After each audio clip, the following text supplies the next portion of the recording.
Mas pinalawak ng Department of Health ang paghahatid ng serbisyong medikal na layong mailapit ang dekalidad at abot kayang pagpapagamot sa mas maraming Pilipino. Kabilang na dito ang karagdagang HIV medicines. Yan ang report ni Carlo Candelaria. May magandang balita ang Department of Health para sa mga persons living with HIV o PLHIV. Halos kalahating milyong bote ng antiretroviral medicines ang dumating na sa bansa bilang bahagi ng patuloy na pagtitiyak ng pamahalaan sa tuloy-tuloy na gamutan ng mga pasyente. Matapos ang isinagawang inspeksyon, tiniyak ng DOH na ang mga dumating na gamot ay ligtas, epektibo, mataas ang kalidad at pasado sa pamantayan ng Food and Drug Administration o FDA. Inaasahan ding darating sa mga susunod na linggo ang natitirang bahagi ng unang batch, habang ang ikalawa at ikatlong tranche ay nakatakdang dumating mula Agosto hanggang Setyembre.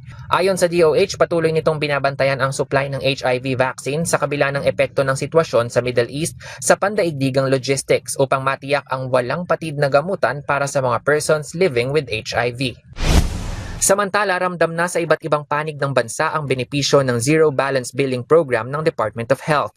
Isa sa mga natulungan ng programa si Leo, isang residente ng Negros Island Region na isinugod sa DOH Corazon Locsin Montelibano Memorial Regional Hospital matapos maaksidente sa motorsiklo at mabalian ng buto sa binti.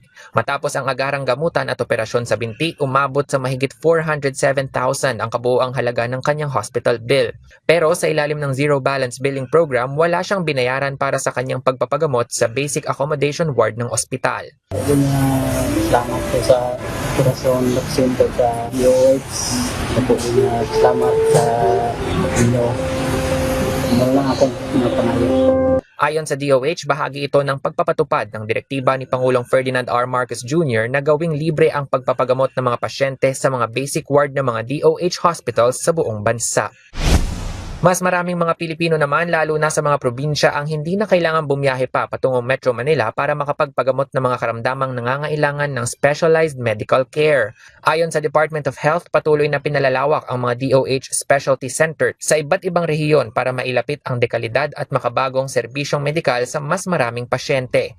Mula sa 98 specialty centers noong 2022, umabot na sa 208 ang bilang ng mga ito sa kasalukuyan. Ayon sa DOH, tuloy-tuloy pa rin ngayong taon ang pagtatayo at pagbubukas ng mga bagong specialty centers para mas maraming Pilipino sa mga lalawigan ang magkaroon ng mas mabilis at mas madaling access sa specialized healthcare. Carlo Luis Candelaria para sa Bayan.